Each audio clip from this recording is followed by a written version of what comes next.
Hello students, in this module we are going to do the explanation and reading of your first story, Chief Seattle's speech. So here let's begin with the story. Basically this is not a story as I have said it earlier also. It's a part of the speech, an excerpt from the speech of one of the chief of the Native American clan or group, that was the Chief Seattle. And it was during this time that he was basically, you should remember this, that he was a member of the Squamish tribe, and he was a prominent figure among his people, so he was respected a lot by his people. And as he was the leader of the clan, it was the British or Europeans, they had come over there and they were taking up most of the land. It is not given any particular identity to these, but except for that they are the white people or the big chief, white chief. So these people, they have already taken up much of the land of these tribal people, and as they had weapons, they had people, manpower, so these tribal people were no match for them in terms of power and you can say arms, ammunition, and that is why they had to, you can say, in a way, in this speech we can make it out that they have almost surrendered. And he's saying that there is no point us fighting with these people, because in that particular course we have already lost all our young men and women, and now we are hardly any particular members left in the group. We are just a few handful people left, so it is no point fighting for the land and losing even these rest remaining people. Otherwise the entire clan, which would be totally vanishing within a decade, will vanish within few years or even earlier than that. So no point doing that. We should have control over our emotions, over our anger. And then he gives this particular speech in a very you can say satirical, or you can say in a very sarcastic manner, where he is agreeing to most of the demands and most of the requests of the white chief, the big chief. But in a way he does show his regret, he does show that he is helpless and he cannot do anything, and the white chief or the white people are taking advantage of their helplessness. And this is what he is saying later onwards, that we and you cannot be same. He mentions his people as the red people and the foreigners as the white people. So he says white men and the red men can never be together, they can never live together, they can never be in harmony with each other, they cannot be called brothers, because your god, our god is not same. And if it had been so, then your god would have been partial, or he would have been like, he would have to do work against his white children if he had to help us. So in all the cases he totally tells what is the difference between the red people and the white people, and how they cannot be together. It is good that they should have their own separate grounds, living separate, aloof, segregated from each other clans, and that is the best thing in the, you can say, benefit of both the clans, especially the red people. So here we begin with the reading and then we'll do the explanation. Chief Seattle's speech. He says, "Yonder sky that has wept tears of compassion upon my people for centuries untold, and which to us appears changeless and eternal, many may change. Today is fair, tomorrow it may be overcast with clouds. My words are like the stars that never change." He says this sky which we see right on top of us has been there and has cried for us, because it loves us. It has seen us, our people, growing and then coming to almost a depletion, and for centuries it has seen our people living over here in these grounds. So this sky was there, and it seems for us it seems changeless, but it has changed. Today it is fair, but tomorrow it might grow even more overcast, so that even the black clouds will cover us. That means our particular future of our clan, our tribe is doomed, and it might be lost somewhere in the darkness in the years to come, in the days to come. So he says, but my words are like the stars, because the sky might change every now and then, but those stars which we see today in the sky and their own particular positions, they are always going to remain there only. They are not going to change their positions. They are going to be adamant and you can say to their own positions. They'll stick to their positions, and so are going to be my words. In this speech he's mentioning whatever I say, that is going to be as what I have said. We are not going to change our words. Whatever Seattle says, the great chief at Washington may rely upon with as much certainty as he can upon the return of the sun or the seasons. Whatever I am saying in this speech, You can totally depend on that. If I say that yes, I agree your demands, then you can totally stick to it and believe it that it is going to happen that ways only.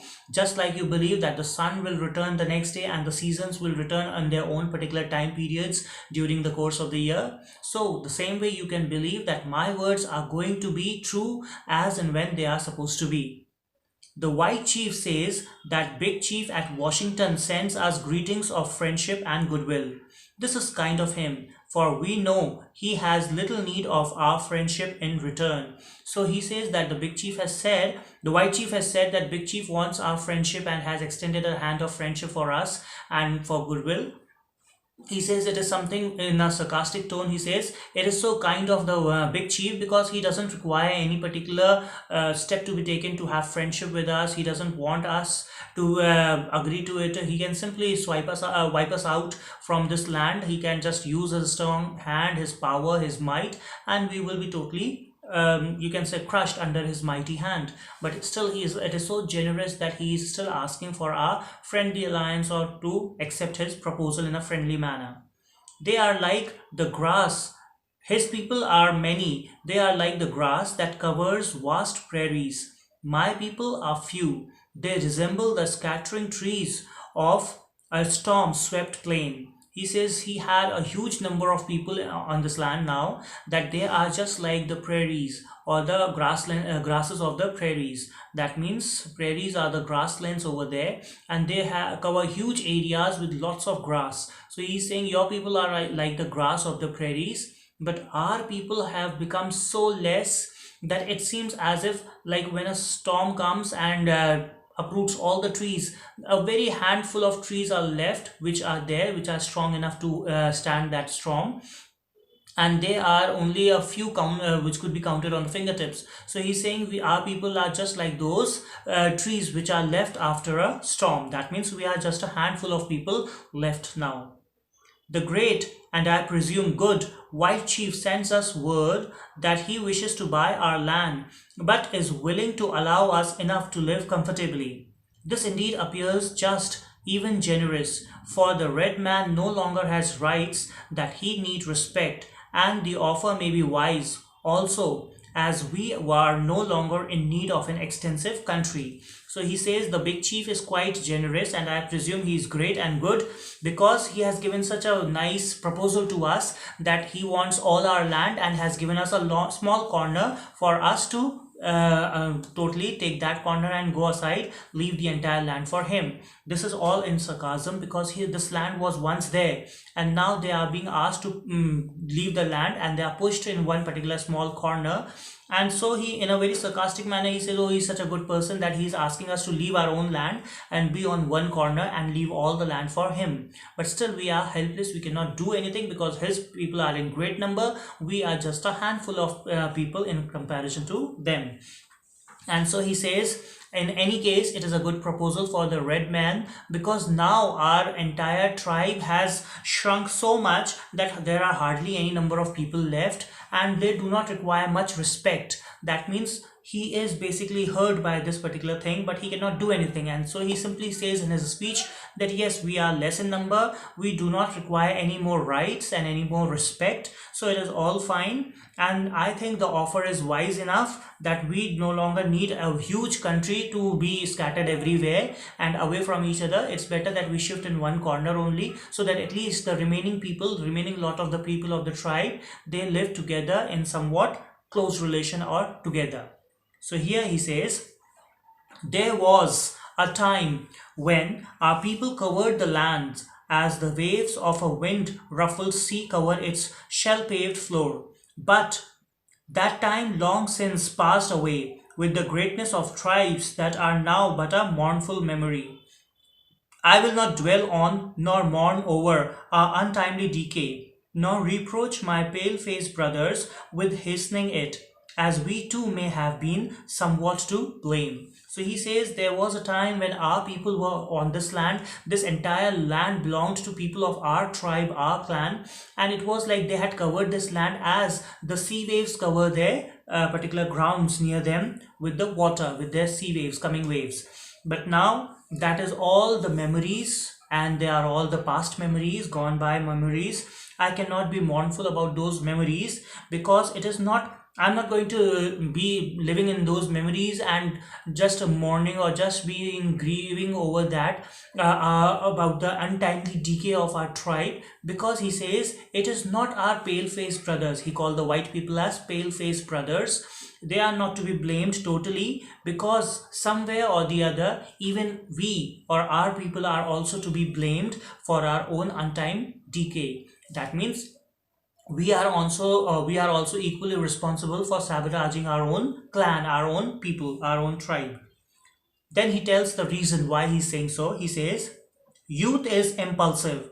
When our young men grow angry at some real or imaginary wrong and disfigure their face with black paint, it denotes that their hearts are black. He says, youth has always been impulsive. They usually take actions in a fit and of fury or anything, and whether it's a real danger, real anger, or a real wrong, or something imaginary wrong, they just think that something is wrong happening, they just totally impulsively they take the decisions of fighting or retaliating or taking an action against it, and they do not realize who they are taking an action against, and then they have to face the consequences. When they paint their faces with black paint means, usually the tribal people, when they went for an attack, for a war, for fighting, they usually used to paint their faces, and that painting faces was in a way to get into the war, into the fighting zone. And he says when they painted their faces black, it showed that their hearts have become black, because they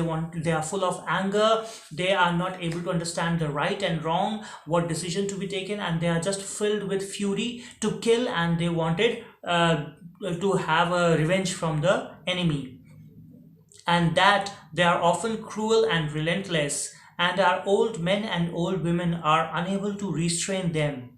Thus it has been ever been. Thus it was when the white man began to push our forefathers ever westward. But let us hope that the hostilities between us may never return. We would have everything to lose and nothing to gain. Revenge by young men is considered gain even at the cost of their own lives. But old men who stay at home in times of wars, and mothers who have sons to lose, know better. So he says they were full of anger with cruel intentions, they were relentless, and our old men and women, they were not strong enough to hold their young people, young children at home and not to go for the war. If they had done that, there would have been no such battles and wars, and there would have been no such bloodshed and killing of our young people. Our old people who did not fight, they are the ones who have been left behind, and all the young generation who went for fighting and war, battle, they have all died. So that is why he says it is that when our younger generation were killed, the might, the power of our clan was killed, then the white man started pushing our forefathers to a particular western side, to westwards, and they started grabbing all the lands which were once taken or thrived by our people. We would have everything to lose and nothing to gain. Everything to lose means they lost their lands also, they lost their younger generation also, the young men and women, and there was nothing to gain. Neither they could regain their land, neither they can now get their younger generation back again, their power, their hold, everything is lost by them. And so that is why he says we had everything to lose and nothing to gain. Revenge by young men is considered gain even at the cost of their death. It is considered, oh, he is such a great person, he has been a martyr, he has died for the nation, for his tribe, for his clan. But he says, ask those old people, those who had young men from their house, and the mothers who have lost their sons in the battles, in the wars.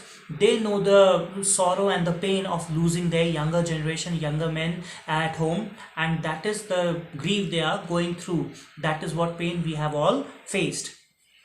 Our good father in Washington, for I presume he is now our father as well as yours. He's calling that big chief as in the Washington as our father also, because he has been the father, the lord of the white men. Now he wants to take our land, so that means he is our father also. Since King George has moved his boundaries further north, our great and good father, I say, sends us words that if we do as he desires, he will protect us. So he says it is like that. So he says that our great and good Father now sends us word that if we do as he desires, then he will protect us. So he says his brave warrior will be to us a bristling wall of strength, and his wonderful ship of war will fill our harbors, so that our ancient enemies far to the northward, the Heders and the Shimshans, will cease to frighten our women, children, and old men. This in reality he will be, then in reality he will be our father and we his children. So he's saying that he has given us this particular desire, that if we fulfill what he wishes us to do, then he is going to protect us. Their ships and their particular warrior people, they will be like the bristling walls of strength around our particular neighboring countries, around our boundaries, and our neighboring countries, or those old ancient enemies. They are not going to attack us anymore, the Hiras and the Shimshans, and so then our children and women will not be frightened by them. In reality, it is basically the old ancient enemies are of their own, you can say of level, at par with them. So that was easy for them to fight with these ancient enemies rather than fighting with these white people. And now white people are saying that we will give you protection from those old ancient enemies. That is all sarcastic, and he says that our bigger enemies are trying to tell us that we are going to give you protection from the ancient enemies, but anyways they have no option. And he says if they provide us that, then they are going to be our real father. And later he even contradicts it by saying, later onwards, the comparison between the red and the white people and their lord and everything. He says then in reality he will be our father and we his children. But can that ever be? Your God is not our God. Your God loves your people and hates mine. He folds his strong protecting arms lovingly about the pale face and leads him by the hand as a father leads an infant son.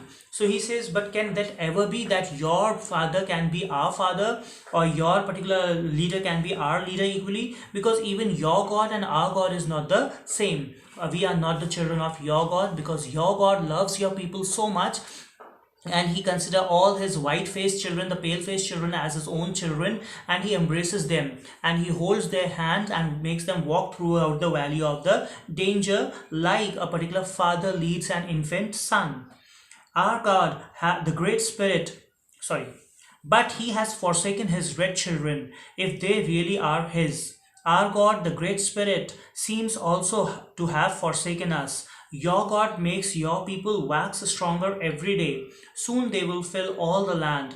Our people are ebbing away like a rapidly receding tide that will never return. So it seems that your God cannot be our God, because in that case he totally dislikes his red children, and we feel that our God are the great spirits that usually return to us, and they are the ones who have been giving us knowledge. But it seems that even they have forsaken us now. Your God makes your people become even stronger and stronger day by day, and our people are totally left desolate on this land. We have no one to look after us or guide us. You are filling this land as the coming wave, and we are leaving the land as if we are the receding wave, or ebbing away, the wave going back. And that is why you are covering the land from the eastern side. We are leaving the land and going to the western side, and gradually one day we will leave the entire land for you. The white man's God cannot love our people, or he would protect them. They seem to be orphans who can look nowhere for help. How then can we be brothers? How can your God become our God and renew our prosperity and awaken in us dreams of returning greatness? If we have a common heavenly Father, he must be partial, for he came to his pale-faced children. We never saw him. So he says, your God cannot be ever our God, because if your God has to come and be our God also, he will have to protect us. And from whom? From you only. So in that case he will have to turn against you, and that he'll never do. That is why we can say we are like orphans. We have nowhere to see. Our great spirits have forsaken us, and your God is partial. He can never love us as he loves his white-faced children. Then how can we be brothers? Because your God has become our how can your God become our God? Because in that case he will have to give us our prosperity and awaken in us a dream of returning greatness. But in doing that, he will have to be against you. He will have to make you not to prosper but then only we can prosper, because we both the tribes cannot prosper together. So that is why he says, if your God has to help us out in becoming great and prosper, then he will have to go against you, and that he will never do. So that is why your God cannot be our God. He is partial because he came to his white-faced children, but he never came to the red-faced children. We have never seen that God that you worship. He gave you laws, but had no word for his red children, whose teeming multitudes once filled this vast continent as stars fill the firmament. No, we are two distinct races that with separate origins and separate destinies. There is little in common between us. So he says, your God is not our God, because he came for you. He told you, he gave you rules and regulations and laws to you, but he never said a word to his red children. We have not even seen him, who were in huge numbers and teaming up in this multitudes in this land, on this land, in this area, but he never came to us, and we never received any particular divine intervention or divine knowledge from the God. He never came to us. At that time we were just on this land, completely covering this entire land like the stars cover the sky. We were that many in number over here, but your God never thought of taking care of us, or coming to us and giving us his knowledge. So that is why we cannot be same, we cannot be brothers. We are two distinct races, separate origins and separate destinies. So he says we are totally separate origins and separate destinies, and there is little common between us. We hardly have anything common between us, and that is why we cannot be termed as brothers. Here he has given the first description of how they are different as per the God, or how their God and our God is different, the red people God and the white people God. Now we see further in the other paragraphs, he gives other reasons how they are different from each other in different manners or spectrums. So that we'll do in the next module. So we'll end up this module in this. So part 1 of the Chief Seattle speech we have done. Next particular part we will do in the second video. With this we come to the end of the video.